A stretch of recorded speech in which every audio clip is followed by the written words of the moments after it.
नमस्कार दोस्तों, आप सभी का बहुत बहुत स्वागत है एक और नए एपिसोड में। आज के इस वीडियो में बात होने वाली है कि रेल यात्रा के दौरान कई बार ऐसा हमने फेस किया है प्रॉब्लम कि हमें निचली सीट की ज़रूरत होती है और हमें नहीं मिलती है।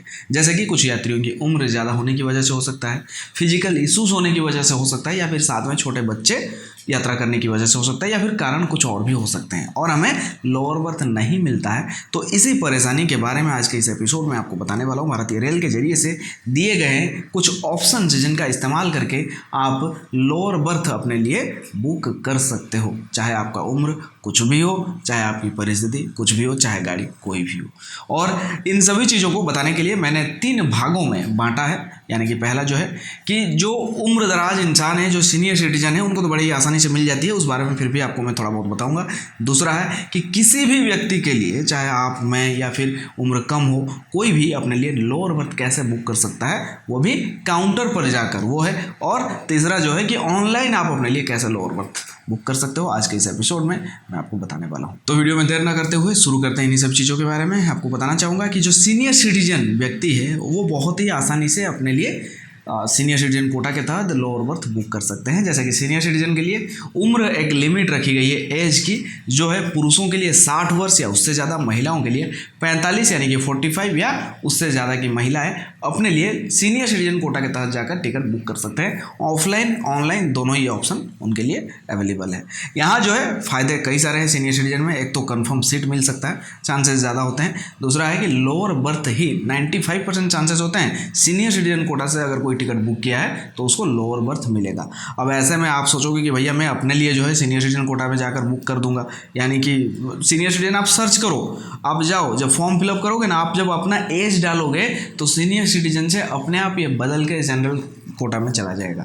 यानी कि आप अपने लिए बुक नहीं कर सकते हो तब तक, जब तक आप महिला हो तो 45 वर्ष या पुरुष हो तो आप 60 साल के नहीं हो जाते हो तब तक। अब आप कहोगे कि मैं अपना एज को बढ़ा के कर देता हूं, तो हाँ आप ऐसा कर सकते हो, लेकिन परेशानी क्या होगा कि यात्रा के दौरान आपकी सीट जाएगी अलग, आपको जुर्माना भी लगेगा। तो ये एक दंडनीय अपराध है, ऐसा आपको गलती बिल्कुल भी नहीं करना है। यानी कि उम्र बदलकर दूसरे कोटा में या सीनियर सिटीजन कोटा में अपने लिए टिकट बुक नहीं करना है, कन्फर्म सीट या फिर लोअर बर्थ की लालच में। या फिर कोई अगर सिंगल लेडी यात्रा कर रही है, अकेली महिला, तो उनको भी चांसेस ज़्यादा है लोअर बर्थ मिलने का, लेकिन सीनियर सिटीजन कोटा के जैसा नहीं है, उससे कम चांसेस है।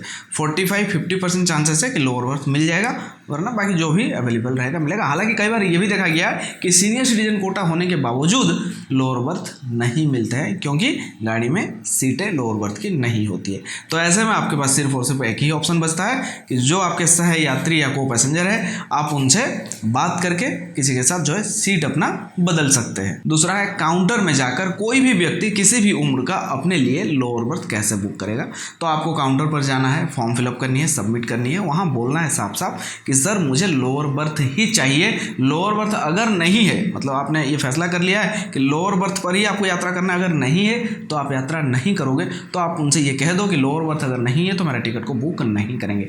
क्योंकि दोस्तों उनके पास ये ऑप्शन होता है, वो पेमेंट होने से पहले, टिकट बुक होने से पहले उनको दिख जाता है कि सीट कौन कौन सी मिल रही है। तो वो कहेंगे कि सर एक लोअर बर्थ है, अगर आप राजी हो ठीक है। अगर कहेंगे नहीं सर एक भी लोअर बर्थ नहीं है, तो आप कहोगे कि छोड़ दो, तो वो छोड़ सकते हैं। लेकिन आपके पास जब आप ऑनलाइन बुक करते हो तो ये ऑप्शन आपके पास नहीं होता है। आगे इसी चीज़ को समझेंगे। तो अब हम बात करते हैं कि ऑनलाइन एक व्यक्ति अपने लिए कैसे लोअर बर्थ बुक करेगा। ऑनलाइन आईआरसीटीसी में रिजर्वेशन फॉर्म फिलअप करते दौरान आपको एक ऑप्शन मिलता है जिसका नाम है रिजर्वेशन चॉइस, और इसके अंदर में 4 ऑप्शंस होते हैं। बाय डिफॉल्ट ये सिलेक्टेड जो है पहला ऑप्शन रहता है सिलेक्टेड होके, जिसका नाम है नॉन, यानी कि मुझे कोई भी इन सबसे कुछ भी लेन देन नहीं है, मुझे बस अपना कंफर्म सीट चाहिए। दूसरा जो है कि मुझे जितनी सारी, जैसे कि आपने 4 यात्रियों की टिकट आप बुक कर रहे हो, तो चारों का जो है सेम कोच में चाहिए, तभी मेरा टिकट बुक होगा, वरना टिकट बुक नहीं होगा। तो पहले मतलब दूसरे वाले ऑप्शन में जाओगे।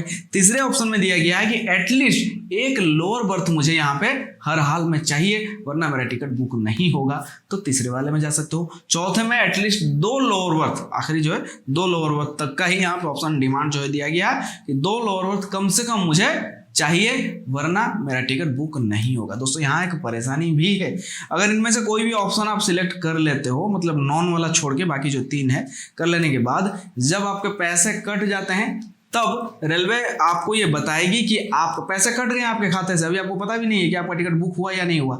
तब आपको बताया जाएगा कि आपका टिकट जो है एक भी मतलब लोअर बर्थ आपने एक दिया था कि हर हाल मुझे एक लोअर बर्थ चाहिए, एक भी लोअर बर्थ नहीं है, इसलिए आपका टिकट यहाँ से बुक नहीं हो रहा है, लेकिन आपके पैसे खाते से कट गए हैं, जो कि आपको 3 से 5 दिनों के अंदर रिफंड मिल जाएगा। लेकिन फिलहाल आपका टिकट जो है बुक नहीं होगा, लेकिन आपके पैसे कट जाएंगे। और ये जो रिजर्वेशन चॉइस है ये सबके लिए नहीं है। वेटिंग लिस्ट या आरएसी का टिकट है तो वहाँ ये ऑप्शन आपको नहीं दिखेगा, सिर्फ सीट अवेलेबल है, कंफर्म है, तभी ये ऑप्शन आपको दिखेगा। तो क्या आप पहले से इन सारी चीज़ों को जानते थे? मुझे कमेंट करके जरूर बताना। वीडियो अच्छा लगने पर वीडियो को लाइक करो, चैनल को सब्सक्राइब करना ना भूलें। फिलहाल दीजिए मुझे इजाजत, फिर मिलते हैं एक और नई जानकारी के साथ। तब तक के लिए अपना ख्याल रखें। Take care, bye bye.